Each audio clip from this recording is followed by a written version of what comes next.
Olá pessoal, eu vou falar um pouquinho então sobre o latossolo. Uma matéria para a disciplina de Morfologia e Classificação de Solos do curso de Agronomia.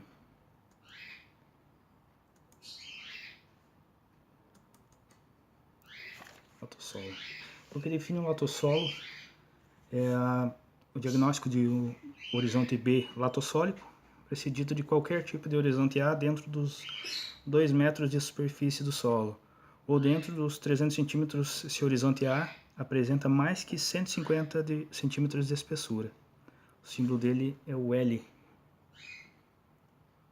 Ele consiste basicamente por hidróxidos de ferro e de alumínio, óxidos e hidróxidos.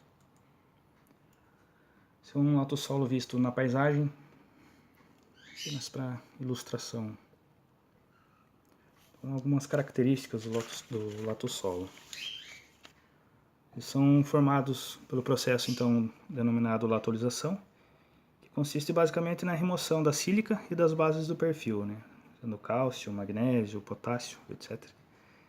Após a transformação dos minerais primários, ou seja, ele não contém mais materiais primários. O latossolo é o solo mais intemperizado de todos, sendo pobre quimicamente, mas muito bom fisicamente, com grande potencial agrícola nesse quesito físico. São definidas hoje 7 diferentes classes do latossolo, são diferenciados com base nas combinações entre eles, características, seja de teor de óxidos e hidróxidos de ferro, a cor do solo e a relação Ki. São solos minerais, não hidromórficos, bastante profundos, tendo em vista o seu intemperismo, normalmente eles são superiores a 2 metros. Horizontes B muito espesso, maior que 50 centímetros, em sequência do horizonte A, B e C, pouco diferenciados em questão de cores. As cores variam de vermelhas muito escuras a amarelas, geralmente escuras no A e vivas no B e mais claras no C. A sílica e as bases trocáveis, em particular o cálcio, o magnésio e o potássio, são removidas desse sistema, levando ao enriquecimento com óxidos de ferro e de alumínio, que são agentes agregantes, dando à massa do solo um aspecto maciço, poroso. Apresenta estrutura granular muito pequena, são macios quando secos e altamente friáveis quando úmidos. Então eles apresentam um teor de silt inferior a 20% e a argila varia de 15% a 80%. São solos com alta permeabilidade à água, podendo ser trabalhados em grande amplitude de umidade. Os lotossolos também apresentam uma tendência a formar uma crosta superficial, possivelmente devido à floculação das argilas, e que passam a compactar-se funcionalmente com o silt e areia fina. A fração silt desempenha um papel importante no encrustamento, o que pode ser evitado mantendo seu terreno com cobertura vegetal na maior parte do tempo, em especial em áreas com pastagem, para proteção melhor dessa superfície. E essas pastagens, quando manejadas de maneira inadequada, como o uso de fogo, pisoteio excessivo de animais ou mesmo de máquinas, deixa o solo exposto e sujeito ao ressecamento. Os latossolos são muito intemperizados, como eu falei, com uma pequena reserva de nutrientes para as plantas, representado normalmente por uma baixa CTC. Mais de 95% dos solos são distróficos, aliás, de latossolos, perdão, eles são distróficos e ácidos, com pH entre 4 a 5,5%. E os teores de fósforo disponíveis são também extremamente baixos, quase sempre inferior a 1 mg por decímetro cúbico.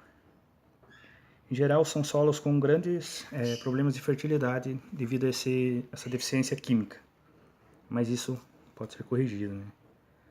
A fração argila dos latossolos é composta principalmente por caulinita, óxidos de ferro, que pode ser a goitita e a hematita, e óxidos de alumínio, que é a gibsita. Alguns latossolos são formados de rocha ricas em ferro, apresentam na fração argila a magnetita, e na fração areia a magnetita e a limonita. Perdão, a ilmenita. Esses tipos, no caso os últimos, estão associados aos elementos traços, né, que são os micronutrientes, como o cobre e o zinco, que são, né, muito importantes no desenvolvimento das plantas. Então, como eu falei, são hoje reconhecidos e diferenciados 7 classes de latossol. E o que difere um do outro seriam então os teores de ferro, as cores e a relação Ki, que seria de intemperismo. Só para ilustrar, tem um latossolo amarelo distrófico e um latossolo vermelho distrófico. Vou falar um pouquinho da aptidão agrícola. Os latossolos são passíveis da utilização em culturas anuais, perenes, pastagens e reflorestamento. Normalmente estão situados em relevo plano a suave ondulado, com declividade que raramente ultrapassa 7%, o que facilita a mecanização. São solos profundos e porosos, bem drenados, que facilita então o desenvolvimento de raízes. São bem permeáveis, mesmo quando muito argilosos. São friáveis e de fácil preparo, então. Apesar de um alto potencial para a agropecuária, parte da área dos latossolos deve ser mantida como reserva para a proteção da biodiversidade desse ambiente. Os fatores limitantes, então, do latossolo é a baixa fertilidade que eles possuem, né? Contudo, a aplicação adequada de corretivos e fertilizantes, aliada à época propícia de plantio, de cultivares adaptados, obtém-se boas produções. Vou falar um pouco de alguns teores, vamos dizer, do latossolo. Os de textura média, com teores elevados de areia, assemelham-se a areias quartzosas, sendo muito suscetíveis à erosão. Então requer um cuidado com o manejo muito maior. É bom, vamos dizer, manter uma boa cobertura, evitar se trabalhar com ele muito úmido, para evitar esse tipo de situação.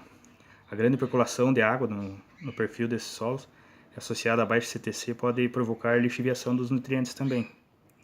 Essa é uma das razões porque os sistemas irrigados devem ser dimensionados corretamente, levando-se em conta a textura do solo. Dessa forma, daí evitando sim os problemas de perda de solo, consequência de nutrientes, consequentemente dos nutrientes.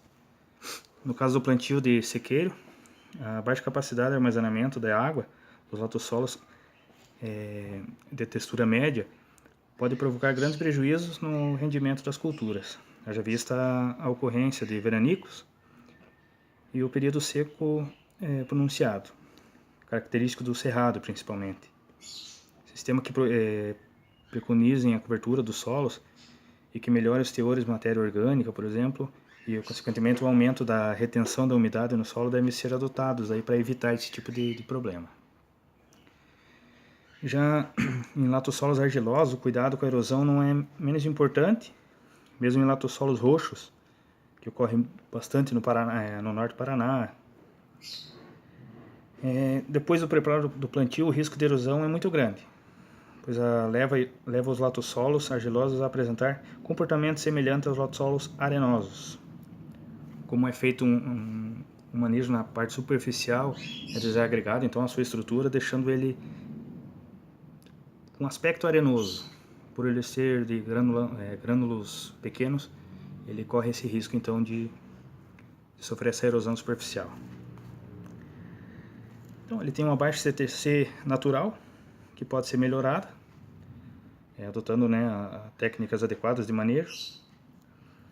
E uma característica também do latossolo amarelo, além da baixa fertilidade, é a alta saturação por alumínio. Então ele apresenta problema físico com limitação quando a permeabilidade é restrita nesse caso.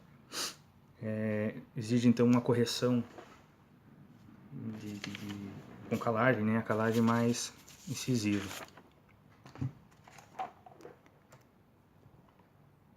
Aqui tem uma imagem que mostra um pouquinho da ocorrência do latossolo no Paraná e alguns tipos de lato solo no caso.